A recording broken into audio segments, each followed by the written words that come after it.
Hi, everyone. I'm Jack, and welcome to the show. Today, we're going to be talking about confidence. Um, if you're learning English, confidence is super important. And luckily, we've got Elena here. She helps people build confidence like all the time. It's great to be here. Hi, everyone. So, Elena, you know, a lot of people, they want to feel more confident, right? Like they want a better job, more money. They want to be more influential. But what is confidence really? Like, what are we talking about here? Yeah, that's a great question. And a lot of people think confidence is about being like the loudest one in the room or like knowing all the answers or, never making mistakes. But real confidence, it's not about that. So it's not about being like, perfect or whatever. No, not at all. Real confidence, it's more about like being willing to try new things, Yeah. even if you might mess up. It's that ability to like face challenges and keep going, even when things get tough. Oh, okay. So it sounds like confident people, they actually, like, they fail a lot, right? Exactly. They're not afraid to fail. They know that like mistakes are part of the process. It's kind of like if you think about a basketball player, right? Uh-huh. They miss, like, way more shots than they make. But they keep practicing and shooting the ball. That's such a good analogy. Confidence, it grows when we face those challenges, Yeah. when we try things. And yeah, maybe we fail sometimes, but that's how we learn from our mistakes. And even like heartbreaks and failures, those teach us really important lessons too. Yeah. Anyone can build confidence, even if you're more on the quiet side or a little shy. You just gotta step outside your comfort zone just a bit. So, okay, there are a couple of myths, I think, about confidence that we got to bust. Some people say fake it till you make it, and others say confidence is all about winning.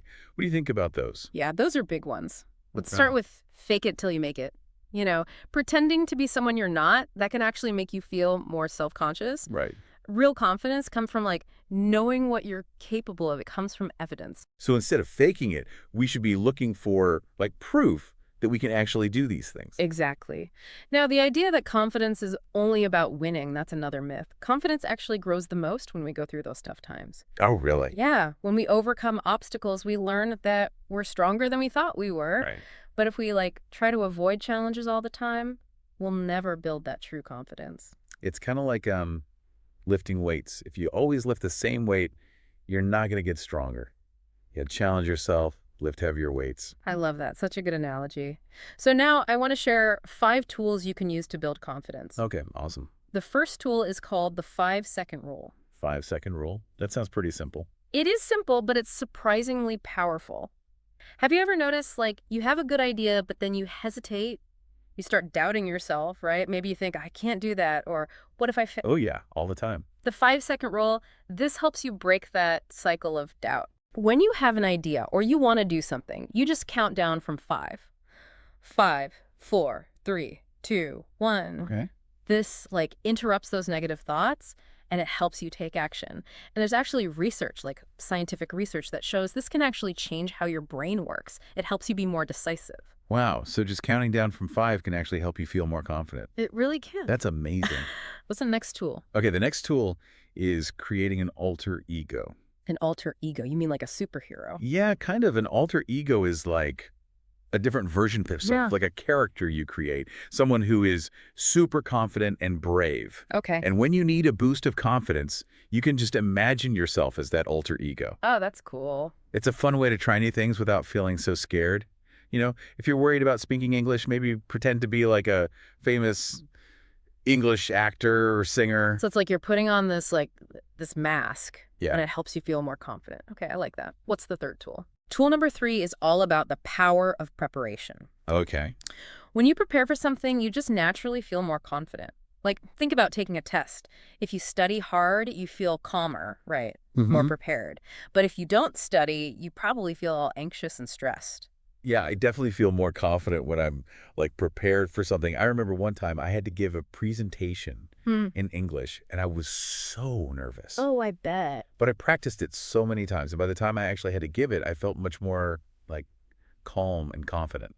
I love that. That's a perfect example. Preparation is key to feeling confident in any situation. Mhm. I remember this one time I was invited to speak on a TV show, and I just didn't prepare enough, and I felt so nervous, so unprepared. Oh, no. Being ready, it can really help reduce anxiety. Makes sense. Preparation helps you feel more in control. Okay, what's tool number 4? Number 4 is remembering why it's worth trying.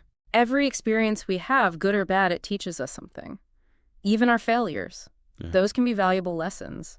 It's important to ask yourself, why am I doing this? Yeah. And what do I hope to gain from this experience? Right. Right. Because sometimes, things are going to be difficult. But if you keep your why in mind, it'll be easier to keep going. So even when things are tough, Hmm. we should focus on the reasons why we're doing something in the first place. So it sounds like you've had some challenges in your own life. Have you had any experiences where, remembering your why helped you keep going? Oh, definitely. There was a time when I was facing some financial difficulties, and my career wasn't going so well. It was a really challenging time for me. Yeah. But I never gave up on my dreams. I kept reminding myself why I was working so hard. I knew that I wanted to help people build their confidence, and eventually things started to get better. And you know what? I learned so much from those difficult experiences. Yeah. They made me stronger, more resilient. And now I can use those experiences to help other people who are going through similar challenges. That's really inspiring. It's amazing how you turn those challenges into something positive. Thank you. Okay, so what's the fifth tool? The fifth tool is focus on you. Okay. It's so easy to compare ourselves to other people, especially on social media, right? We see everyone's highlight reels, their perfect photos, their amazing vacations. Right. But we got to remember that people, they only post the best parts of their lives. Oh, yeah, definitely. Social media can make us feel like we're not good enough. Yeah. So instead of comparing yourself to others, try to focus on your own journey. What are your goals? What progress are you making? What are you proud of? So we should, avoid comparing our behind the scenes to everyone else's highlight reel. Exactly. Remember that you are unique, you're special, you have your own strengths and talents. Yeah. Celebrate those things and focus on building a strong relationship with yourself. That's great advice. So we've talked about 5 tools for building confidence. The 5-second rule, create an alter ego, the power of preparation, remembering your why, and focusing on yourself. These are all really practical things that, anyone can do. Yes, absolutely. And remember, building confidence, it takes time and practice. Right. Be patient with yourself and celebrate those small wins along the way. This has been so helpful, Elena. I think our listeners are getting a lot of great ideas from this conversation. I hope so. And listeners, we'll be back with part 2 of our conversation about confidence soon. Elena and I will talk about even more ways to feel more confident. We'll see you next time. Looking forward to it. Welcome back, everyone. We're continuing our conversation with Elena all about confidence. Glad to be back. So, Elena, in the first part, you mentioned that real confidence, it comes from evidence. Can you tell us more about that? What does that mean, evidence-based confidence? Yeah, so when we talk about evidence-based confidence, we're talking about having those real-life experiences that show you what you're capable of. Okay. It's not just about feeling confident, it's about actually doing things that build your skills and your belief in yourself. So it's like if you're learning how to ride a bike, you can't just think about riding a bike. You have to actually get on the bike and practice. And the more you practice, the better you get at it, and then the more confident you feel. Exactly. And when you're learning to ride that bike, you're probably going to fall down a few times, but you get back up and you keep trying. And eventually you learn to ride without even thinking about it. It's the same with confidence. You have to take action and try things, even if you mess up along the way. So the more we do something, the more evidence we collect that we can actually do it. Yeah. And that evidence helps us feel more confident. Yes, exactly. Let's say you're learning English. Instead of worrying about making mistakes, you should just focus on speaking as much as possible. Yeah. Talk to your friends, watch movies in English, listen to music. And the more you practice, the more fluent you'll become. And as you see yourself improving, you'll naturally feel more confident. That makes sense. It's like building a collection of proof that you can do the thing you're trying to do. That's a great way to put it. And remember, confidence isn't about being perfect. It's about learning to handle those challenges and setbacks that are just, part of life. Yeah, I think that's really important. Everyone makes mistakes. Nobody's perfect. But sometimes it's hard to remember that. I've had times where I felt like giving up on learning English. It can be really frustrating when you feel like you're not making progress. I totally get it. It's important to be patient with yourself, Learning a new language, it takes time and effort. But it's also super important to celebrate your progress. Right. Notice the things you're doing well. Focus on what you're learning. So even small improvements, those are worth celebrating. Absolutely. Every step forward, that's a victory. And remember, learning English, it's a huge accomplishment. It opens up so many doors and opportunities. Yeah, that's true. You mentioned earlier that it's important to focus on ourselves and not compare ourselves to other people.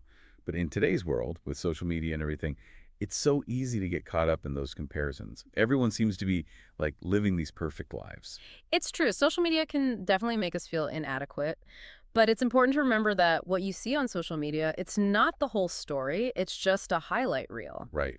People only post the best parts of their lives. They don't post about their struggles or their It's like failures. comparing your behind the scenes to everyone else's finished movie. Exactly. So instead of comparing yourself to others, try to focus on your own journey. Okay, What are your goals? What progress are you making? And what are you proud of? that's a good reminder. Yeah. It's so easy to get caught up in what everyone else is doing that we forget to, like, appreciate our own accomplishments. And celebrating your wins, that is so important for building confidence. It shows you that you're moving in the right direction. And even small wins can give you a boost of motivation and encouragement. So, like, if you manage to have a simple conversation with your neighbor in English, that's a win worth celebrating. I like that. So instead of focusing on, like, all our mistakes, we should focus on the progress we're making. Yes, exactly. And remember, confidence, it's often quiet. It's not about being the loudest or most outgoing person in the room. It's about having that deep inner belief in yourself and your abilities. Quiet confidence. I like that phrase. It's about, like, knowing your worth even if you don't shout it from the rooftops. Exactly. It's about trusting yourself and your own judgment. This is all really helpful, Elena. But I have to ask, what about those times when, like, we feel like a complete imposter? Like Yeah. we're not good enough or smart enough to do the things we want to do. That's called imposter syndrome, and it's so common. Many people feel this way from time to time. It's that voice in your head that tells you, you're not worthy, that you're going to be found out as a fraud. Yeah, that voice can be really loud sometimes. It can make you just want to give up on your dreams. And it's important to remember that imposter syndrome, it's just a feeling. It's not reality. It doesn't mean that you're actually an imposter. So how can we deal with imposter syndrome? How can we quiet that negative voice? One way is to recognize that imposter syndrome, it's a normal human experience. It often happens when we're challenging ourselves and stepping outside of our comfort zone. So it's like it's a sign that we're growing and learning. Exactly. And remember that everyone makes mistakes. Nobody is perfect. It's Yeah. important to learn from your mistakes and move on. Don't let them define you. That's easier said than done. I know, I know. But here's another helpful tip. Instead of focusing on what you're not good at, try to focus on your strengths. Okay. What are you good at? What are you passionate about? So it's about, like, recognizing and appreciating our talents and our abilities. Yes, and it's about celebrating your accomplishments, no matter how small they may seem. Okay. Every step forward is a step in the right direction. That's a great reminder. It's easy to get so caught up in our shortcomings that we forget about all the things we're doing well. It's also important to remember that confidence, it's a journey. It's not something you achieve overnight. It takes time and effort and consistent practice. So we need to be patient with ourselves and keep working towards our goals. Exactly. And don't be afraid to ask for help along the way. This has been a really inspiring conversation, Elena. I've learned so much about confidence and how to build it. I'm glad to hear that. And listeners, we'll be back soon with the final part of our conversation all about confidence. And Elena will share even more valuable insights and tips. We'll see you then. Welcome back, everyone, for the final part of our conversation about confidence with Elena. Hi again. Elena, we've talked about a lot of great strategies for building confidence, like taking action, focusing on our strengths, dealing with that imposter syndrome. But I'm wondering, is there a connection between confidence and, like, how we use our bodies? Does our body language play a role in how confident we feel? Absolutely. Our body language is so important. It affects how we feel and how other people see us. So, like, if I stand up straight and, like, look people in the eye, they'll think I'm more confident? It's not just about looking confident, it's about feeling confident too. When you stand tall with your shoulders back, it sends a message to your brain. Oh, okay. It tells your brain that you are strong and in control. So our body can actually change how our mind feels. Yeah, it's a two-way street, When you feel confident, you naturally stand taller, you make eye contact. And when you stand taller and make eye contact, it can actually make you feel more confident. That's really interesting. It's like our body and our mind are, like, working together to create confidence. Exactly. So if you're feeling nervous, try changing your posture. Stand up straight, look people in the eye, Speak clearly and with a strong voice. You might be surprised at how much of a difference it makes. So even if I don't, like, feel confident on the inside, I can act confident on the outside. Hmm. And that can actually help me feel more confident on the inside. That's the idea, yeah. You're using your body to help your mind feel more confident. Hmm. Elena, this has been like a really eye-opening conversation. I've learned so much about how to build confidence. Yeah. But before we finish, I want to talk about one more important thing. Self-love. Okay. Is there a connection between how much we love ourselves and how confident we feel? Oh, absolutely. Self-love is the foundation of true confidence. When you love and accept yourself, you naturally feel more confident. That makes sense. When you feel good about yourself, you don't need other people to tell you that you're good enough. Exactly. Self-love is about knowing that you are worthy no matter what you look like, what you achieve, or what other people think of you. So it's about being kind to ourselves, just like we would be kind to a good friend. Yes, exactly. And when you love yourself, it shows. You're more confident in your decisions, you're more confident in your relationships, and you're more confident in chasing your dreams. Elena, this has been such an inspiring conversation. Thank you so much for sharing your wisdom with us. Thank you for having me. And to all our listeners out there, I know you're going to feel more confident after listening to this. Remember, confidence, it's a journey. It takes time and effort. Be patient with yourself. Celebrate your progress. And most importantly, believe in yourself and your ability to create a life that you love. Thanks for joining us on this journey of confidence. We'll see you next time.